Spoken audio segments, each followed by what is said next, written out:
किसान साथियों राम राम। साथियों, आज हम चर्चा करेंगे नरमा के ऊपर, क्योंकि कुछ किसान भाइयों के कमेंट भी आ रहे हैं और कुछ किसान भाइयों के फ़ोन भी आए कि ताऊ जी नरमा का वीडियो नहीं बनाया, कुछ दिन हो गए। साथियों, आज नरमा के बारे में विस्तार से चर्चा करेंगे। साथियों, मैं आपको ये बात अच्छी तरह से पहले दिन से बता रहा हूँ कि आप कृपा करके चैनल के साथ जुड़े, इसके सामने वाली घंटी का बटन दबाएं और कमेंट जरूर करें, क्योंकि जो कमेंट आप करते हैं वो हर किसान तक पहुंचते हैं। आपकी जानकारी हर किसान तक पहुंचनी चाहिए। हम इसीलिए तो इस चर्चा का शुभारंभ करते हैं। और यदि आपको अच्छा लगे तो लाइक करें और शेयर जरूर करें, क्योंकि हर किसान तक यह जानकारी जानी चाहिए। वो भ्रमित ना हो, वो किसी भरोसे में ना रहे और उसको पूरी जानकारी मिले। मुझे बहुत खुशी होती है, मेरे वीडियो पर जो कमेंट करते हैं, किसान आपस में बातचीत करते हैं, तो बहुत ही खुशी होती है और बहुत ही अच्छा काम है ये। इसलिए कृपा करके चर्चा के साथ जुड़े, शेयर जरूर करें। साथियों, इसी तरह की जो जानकारी है मैं आपको पहले दिन से देता आ रहा हूं, और मेरा केवल और केवल एक मकसद है कि किसान को जागरूक करना। और वास्तव में किसान जागरूक हो रहा है, क्योंकि जो कमेंट लिख रहे हैं उन भाइयों का बहुत बहुत धन्यवाद है, वो आपकी जानकारी शेयर कर रहे हैं। इसलिए कृपया करके इसके सामने वाली घंटी का बटन दबाएं, सब्सक्राइब करें और शेयर जरूर करें। साथियों, अब हम चर्चा करेंगे नरमा के ऊपर। साथियों, नरमा के बारे में मैं आपको ये बता दूं कि पिछले साल इन दिनों 2.5 लाख या 2,60,000 गांठ प्रतिदिन बाजार में नरमा की आ रही थी। परंतु अब की बार क्या हो रहा है? अब की बार ये हो रहा है कि 2.25 लाख गांठ के लगभग बाजार में प्रतिदिन आ रही है। और ये क्या कह रहे हैं बड़े मिलर जो मच्छर बैठे हैं, ये कह रहे हैं कि किसान तो समझदार हो गया, वो रोक रोक के सामान ले रहा है। अरे भाई, रोक रोक के सामान कैसे लाए? बेचारे किसान के पास माल है ही नहीं। कुछ गुलाबी सुंडी खा गई तो कुछ अकाल के चपेट में आ गया, वो बेचारा ले आएगा कहाँ से? और फिर इसको आप भाव नहीं दे रहे। दूसरी बात एक आपको मैं एक और बता दूं कि सरकार ने पिछली साल 80 लाख के लगभग गांठ का निर्यात किया था, और वो एक कम इंपोर्ट ड्यूटी पर।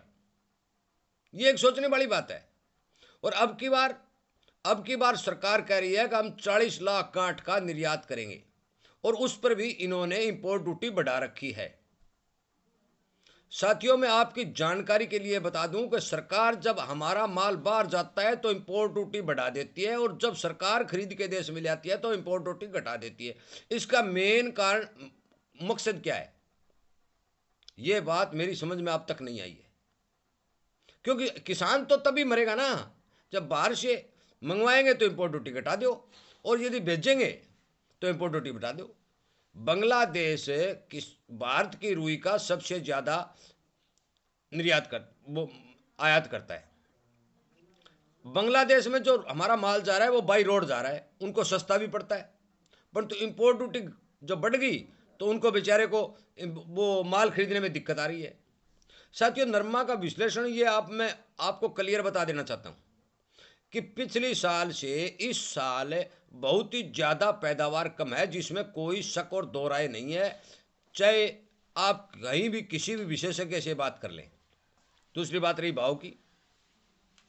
भाव इन मच्छरों को पता है कि किसान को आप दुखी करो, किसान को आप लगातार भ्रमित करो, किसान को डराओ धमकाओ, बाजार को गिराओ, तो किसान जल्दी जल्दी में मंदे में माल निकालता रहेगा, और हम उस माल को कवर करते रहेंगे और उसके ऊपर बैठ जाएंगे। जब भी हमें मौका मिलेगा तेजी का, हम उस माल को निकाल देंगे। साथियों, हम एक बात पर विचार कभी नहीं करते, और वो बात यह है कि जो आदमी जिस चीज का उत्पादन करता है, जो अन्न उगाता है, उसमें रात दिन मेहनत करता है, उसके बीबी बच्चे खेतों में काम करते हैं, रात को दिन को वो धूप देखता है ना सर्दी देखता है, उस आदमी को तो जो उत्पादन होता है उसमें घाटा होता है, और जो उस माल को ले लेता है उसको फिर मुनाफा होता है, वो जल्दी जल्दी करोड़पति बन जाता है। साथियों, देखो इस देश की क्या विडंबना है ये। कोई कंपनी माल बनाती है, मान लिया कोई कंपनी ने कार बना रही है, और वो अपना मुनाफा कमा के वो आगे आगे आगे आगे बढ़ रही है। कोई ट्रैक्टर बना रही है, कोई पुर्जे बना रही है, हम मान के चलो कोई सुई मुसड़ भी बना रही है। परंतु सारी की सारी कंपनियां जो भी माल बना रही हैं वो तरक्की कर रही है।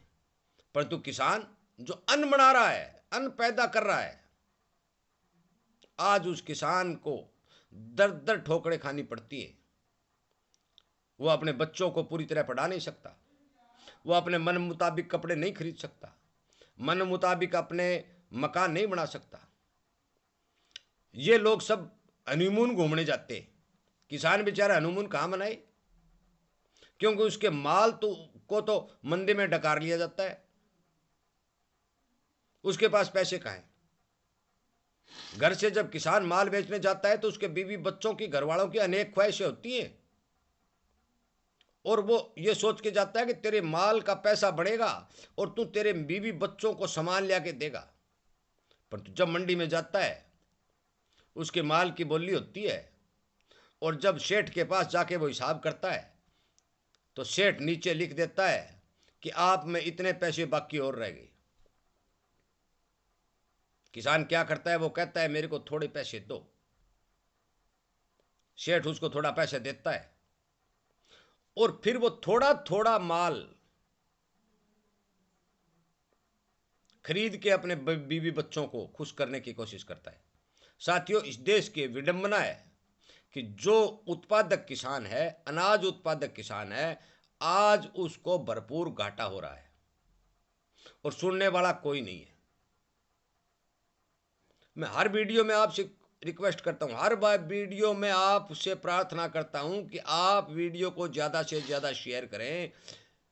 मेरा ये कहने का मतलब ये है कि जो हमारे भाई बंद रिश्तेदार, जो बड़े बड़े अफसर हैं, जो बड़े बड़े पदों पर बैठे हैं, जो सरकार में मंत्री हैं, एमएलए, हमारे राजा हैं, जो नीतियां बनाते हैं,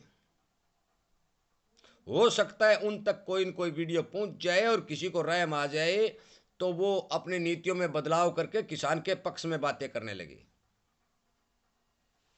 साथियों, किसान आंदोलन हुआ, किसान नेता जागे, हमें बहुत खुशी हुई कि हमारा नेतृत्व करने वाला कोई न कोई मिल गया है, परंतु निकला क्या? खोदा पहाड़ निकली चुईया। इन नेताओं का भी क्या करें? मैं किसी का नाम नहीं लूंगा, सब चुनाव लड़ने के चक्कर में, एमपी, एमएलए और राजा बड़े बड़े अफसरों के साथ मिलने के चक्कर में और अपनी टीआरपी बटोरने के चक्कर में किसान की आवाज को कोई नहीं उठा रहा। छोटी छोटी बातों के ऊपर आंदोलन कर लिए। एक आंदोलन सफल हुआ, उसमें 3 काले कानून रद्द हुए, परंतु रद्द नहीं हुए किसान भाइयों। मैं इन कानूनों को रद्द नहीं होना मानता, क्योंकि हर जगह बड़ी बड़ी कंपनियों ने अपने गोदाम बना रखे हैं, हर सामान की कंपनियां खरीद को कुछ ले। अब कुछ ही दिन पहले स्टेटमेंट अखबार में आई थी कि रिलायंस और टाटा दोनों सस्ते भाव में दाल बेचेंगी। तो रिलायंस और टाटा दाल कहां से लाई? जब कंपनियों को खरीदारी करने का कोई कानून ही रद्द कर दिया तो वो दाल कहां से लाई?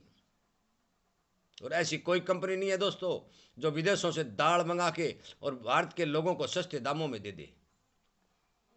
गेहूं के गोदाम भरे पड़े, हमारी गेहूं 2100 रुपये में खरीदी गई, आज 2700 2800 रुपये उसी गेहूं को बेचा जा रहा है। साथियों, इसलिए मैं आपसे फिर जरूरत और अनुरोध करता हूं, प्रार्थना करता हूं कि आप एक बात ध्यान दें, एक बात की गांठ बांध लें कि हम मंदे में माल नहीं देंगे। आपको एक वर्ष थोड़ा दुखी होना पड़ेगा, क्योंकि पिछले वर्ष का अनाज अगले वर्ष बेचोगे, अगले वर्ष का अगले, एक वर्ष आपको कठिनाई उठानी पड़ेगी, फिर आपका सिस्टम चल जाएगा और आप इतने दुखी नहीं होगे। साथियों, मैं ज़्यादा लंबा वीडियो नहीं बनाते हुए, आप सब समझदार हैं, आप जानकार भी हैं, मैं आपसे वही भी रिक्वेस्ट करता हूँ और आपसे प्रार्थना करता हूँ कि आप ज़्यादा से ज़्यादा कमेंट करें, अपनी जानकारी को किसानों तक साझा करें, ताकि हर किसान को ये बात पता चले कि क्या कहाँ हो रहा है। एक आदमी पूरे भारत की जानकारी नहीं रख सकता। अनेक जगह से जो भाई जुड़े हुए हैं वो अपनी अपनी जानकारी वीडियो नहीं बना सकते, तो कमेंट के माध्यम से हर किसान तक पहुंचाने की कोशिश करें। साथियों, इसीलिए तो मैं आपको शेयर करने का ऑप्शन दे रहा हूं, भी शेयर करो, आप शेयर करो। और यदि मेरी चर्चा आपको अच्छी लगती है और इस चर्चा में जुड़ने से आपको फायदा होता है, तो आप लाइक और चैनल के साथ जुड़ के घंटी का बटन दबा दें, ताकि फौरन आपको वीडियो पहुंच जाए। जल्दी वीडियो पहुंचेगा तो उस पर जल्दी असर होगा। यदि 1 महीने बाद यदि वीडियो पहुंचेगा और माल बिक जाएगा तो उसके बाद वीडियो पहुंचने से कोई फायदा नहीं है, क्योंकि किसानों ने बहुतायत मात्रा में नरमा जो है आपकी बार बाजार में निकाल दिया है। और क्वालिटी हल्की होने के कारण मनमर्जी के दाम, जो कबाड़िया 3,000 और 4,000 रुपये में नरमा खरीदा करता था, वो भाव आज उस माल के मिल रहे हैं जो किसान के खेत में उत्पन्न हुआ है। इसलिए साथियों, कृपया करके मेरी आपसे विनय निवेदन है कि आप चर्चा के साथ जुड़ें, सब्सक्राइब करें, इसके सामने वाली घंटी का बटन दबाएं और अपने दोस्तों तक ज़्यादा से ज़्यादा शेयर करें, क्योंकि वो जो शेयर करेंगे हो सकता है किसी बड़े आदमी तक ये वीडियो पहुंचे और किसान का भला और किसान की सुध ली जाए। किसान साथियों, मेरे साथ चर्चा में जुड़ने के लिए, मेरी बात सुनने के लिए मैं आपका बहुत बहुत धन्यवाद करता हूं। और एक बार फिर कहता हूं कि जो जो आप कमेंट करते हैं, मुझे बहुत खुशी होती है कि किसान जागरूक होने लगे, और किसान जागरूक हो गया तो बस देश ही संपन्न हो गया। इसलिए आपका चर्चा में जुड़ने के लिए बहुत बहुत धन्यवाद।